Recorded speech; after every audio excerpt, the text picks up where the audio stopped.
Hi friends, అందరు ఎలా ఉన్నారు? బాగున్నారా? నిన్నటి వీడియోలో మనము బ్లౌజ్ బ్యాక్ పార్ట్ని ఎలా కట్ చేసుకోవాలి, ఎలా మార్క్ చేసుకోవాలి అనేది నిన్న క్లియర్గా తెలుసుకున్నాం కదా.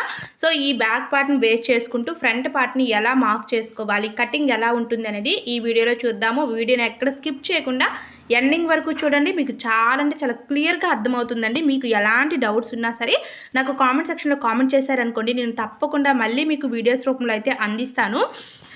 మనము బ్లౌజ్ బ్యాక్ పార్ట్ కట్ చేసేటప్పుడు క్లాత్ అనేది క్లోజ్ అయ్యింది అంటే ఫోల్డింగ్ అనేది మన వైపు ఉండాలి, ఓపెన్స్ అనేవి మనకి ఆపోజిట్లో ఉండాలి. అదే ఫ్రంట్ పార్ట్ కట్ చేసేటప్పుడు ఏంటి అంటే ఓపెన్స్ అనేవి మన వైపు ఉండాలండి. ఇలా ఓపెన్స్ మన వైపు పెట్టుకున్న తర్వాత ఈ విధంగా బ్యాక్ పార్ట్ని మనం కట్ చేసాం కదా, యాస్టీస్గా బ్యాక్ పార్ట్ని ఈ విధంగా క్లాత్ పైన పెట్టేసి మనం మార్క్ చేసుకోవాలి. ఇక్కడ మీరు ఇంకా ఎలాంటి కన్ఫ్యూజ్ ఏమీ లేదు. మీరు మాటికి ఆది బ్లౌజ్ కానీ లేదా మెజర్మెంట్స్ టేప్ తోటి తీసుకొని కన్ఫ్యూజ్ అవ్వడం కంటే కూడా చక్కగా ఇది చాలా సింపుల్ మెథడ్ అండి. ఒక్కసారి ఇలా కట్ చేసి చూడండి, మీకు బ్లౌజ్ ఫ్రంట్ పార్ట్ అనేది అద్దినట్టుగా కుదురుతుంది. నెక్స్ట్ చూసారు కదా, ఇక్కడ ఖర్చుల గురించి మనము 1.5 ఇంచ్ పెట్టుకున్నాం కదా, ఆ 1.5 ఇంచ్ నేను ఇక్కడ మార్క్ చేసేసాను. ఇప్పుడు ఏంటి అంటే మనము బ్లౌజ్ ఏంటి అంటే ఈ బ్యాక్ పార్ట్లో మనము 2 ఇంచెస్ అనేవి తగ్గించుకోవాలి. ఎందుకంటే మనకి ఆ 2 ఇంచెస్లో అంటే ఆ క్రింద ఫ్రంట్ పార్ట్ క్రింద మనకి షేప్ బెల్ట్లు వస్తాయి కదా, సో అందుకోసము ఇలా 2 ఇంచెస్ క్రింద నుంచి ఇలా మార్క్ చేసుకొని ఇలా స్ట్రైట్గా ఒక లైన్ అనేది గీసుకోవాలి. నెక్స్ట్ ఫ్రంట్ పార్ట్లో ఈ ఆర్మ్ లోతు ఉంటుంది కదండి, ఈ చంక లోతు అన్నమాట. సో ఈ చంక లోతుని మనము 1/2 ఇంచ్ మార్క్ చేసుకుంటే సరిపోతుంది. కొంతమంది మరీ ఎక్కువగా లేదా కొంతమంది మరీ తక్కువగా పెడుతూ ఉంటారు. అలా కాకుండా ఒక 1/2 ఇంచ్ టేప్ తోటి మీరు మెజర్మెంట్ చూసుకొని ఇలా మార్క్ చేసేయండి. సో ఈ యొక్క మార్కింగ్ చేసేటప్పుడు కూడా చూసారు, అక్కడ మనకి ఖర్చుల దగ్గరికి వచ్చేసరికి ఆ లైన్ అనేది ఎండింగ్ అయిపోయింది. అలా అయిపోవాలన్నమాట. మీరు ఖర్చుల వరకు కూడా లోతుగా తీయకండి. నెక్స్ట్ బ్లౌజ్ యొక్క ఈ ఫ్రంట్ పార్ట్ పొడవండి. ఈ పొడవును మీరు అంటే బ్యాక్ పార్ట్లో నుంచి ఒక 1 ఇంచ్ లెస్ దెన్ చేసేసుకొని మీరు యాడ్ చేసుకోవచ్చు.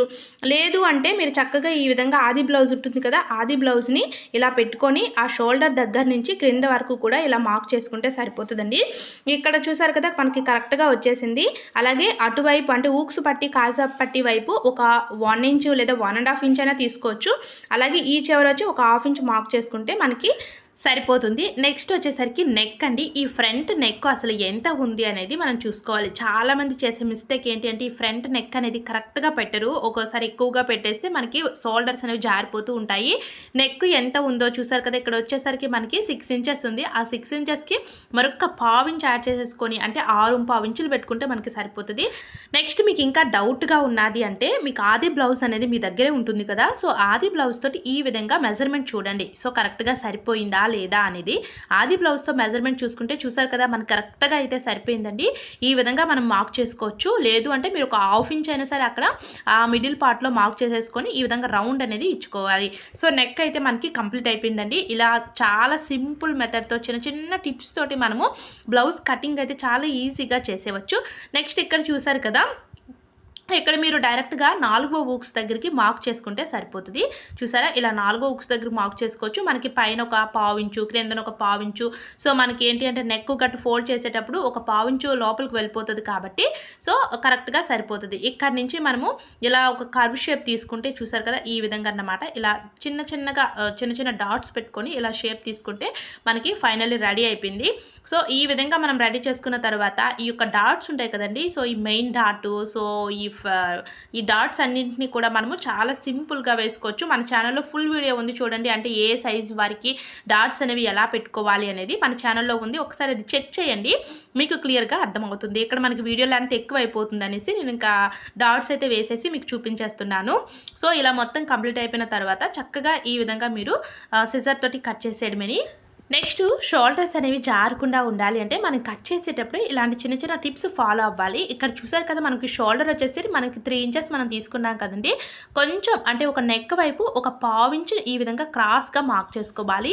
ఇలా కనుక మనం మార్క్ చేసేసుకొని కట్ చేసామనుకోండి, మనకి షోల్డర్స్ అనేవి మనం స్టిచ్ చేసుకున్న తర్వాత జారే ఛాన్సే ఉండదు. ఇలా క్రాస్గా ఒక 1/2 ఇంచుతో మార్జిన్తో మనం ఇలా మార్క్ చేసుకుంటే సరిపోతుంది. సో చూసారు కదా, ఈ విధంగా ఫ్రంట్ పార్ట్ని చాలా ఈజీగా సింపుల్గా మనము కట్ చేసేవచ్చు. ఆల్రెడీ బ్యాక్ పార్ట్ని ఎలా కట్ చేయాలండి మన ఛానల్లో ఫుల్ వీడియో ఉంది, చూడండి. మీకు చాలా క్లియర్గా అర్థమవుతుందండి. ఇంత సింపుల్గా ఇంత క్లియర్గా అర్థమయ్యే విధంగా చెప్పడం అంటే చాలా కష్టం, కానీ మీకు అర్థమయ్యే విధంగా నేను చాలా క్లియర్గా ఎక్స్ప్లెయిన్ చేస్తున్నాను.